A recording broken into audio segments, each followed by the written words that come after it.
লাইসাল বিররা আন তুওয়াল্লু উজুহাকুম কিবালাল মাশরিক ওয়াল মাগরিব। তোমরা মনে করেছো পশ্চিম পূর্ব দিকে সেজদা দিলেই, মাথা ঝুঁকালেই তামাম পৃথিবীর ভালো কাজগুলো করে ফেলেছো, এটাকে চিন্তা করো। অথচ আল্লাহ বলছেন লাইসাল বিররা, এটাই কল্যাণকর কাজ নয়। মনে করো না যে এটাই করেছি আর এটাই আমার জীবনের সব কল্যাণ বয়ে আনবে, তা নয়। বরঞ্চ ওয়ালাকিন্নাল বিররা মান আমানা বিল্লাহ, কল্যাণকর কাজের বর্ণনা দিতে গিয়ে আল্লাহ তাআলা বলেন সর্বপ্রথম তোমার ঈমানকে মজবুত করতে হবে। ঈমানকে কি করতে হবে? মজবুত করতে হবে। কার ঈমানকে মজবুত করতে হবে? মরা মানুষের? তাহলে আজকে যারা নামাজে এসেছেন তাদের ঈমান মজবুতের দরকার নাই, বাহিরে যারা আছেন তারা ঈমান মজবুত করবে না।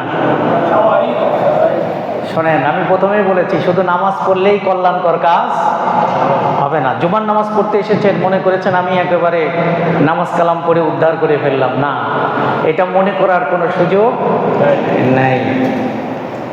বরঞ্চ আপনি এটা কল্যাণকর কাজ মনে করতে পারেন যে সকল ইতমিনান, বিশ্বাস কার প্রতি? আল্লাহর প্রতি।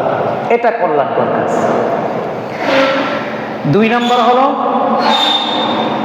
ওয়াল ইয়াউমিল আখিরা, যে আমাকে আল্লাহর সামনে দাঁড়াতে হবে।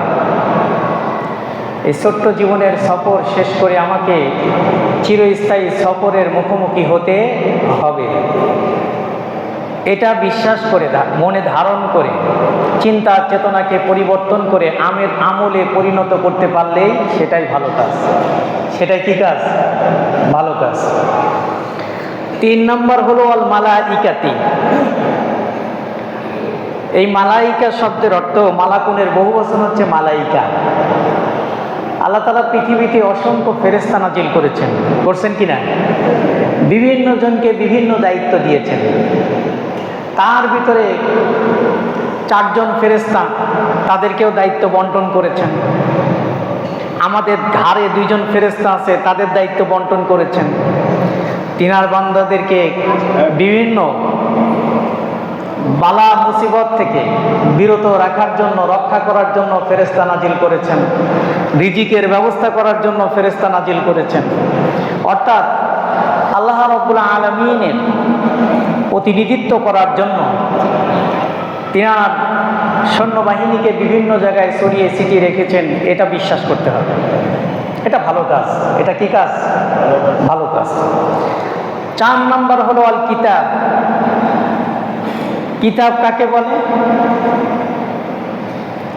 কিতাব হলো মা হুয়াল মুনাজ্জাল আলা নবী সাল্লাল্লাহু আলাইহি ওয়াসাল্লাম বিওয়াসিতাতি জিবরাইল।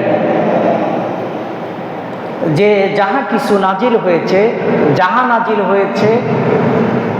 আলা নবী সাল্লাল্লাহু আলাইহি ওয়াসাল্লাম, মুহাম্মদুর রাসূলুল্লাহ সাল্লাল্লাহু আলাইহি ওয়াসাল্লামের উপরে বিওয়াসিতাতি জিবরাইল। কার মাধ্যমে? জিবরাইলের মাধ্যমে। মিন ইনদিল্লাহ, কার পক্ষ থেকে? আল্লাহর পক্ষ থেকে। এটা হচ্ছে কিতাব। তো এই কিতাব কি জন্য নাজিল হলো? আমাদের কাছে এই কথাগুলো শুনলে কেমন যেন একটু গাত্রদাহ লাগে, গুরুত্ব নাই। এই হুজুর আলোচনা করছে, কিন্তু এই কিতাব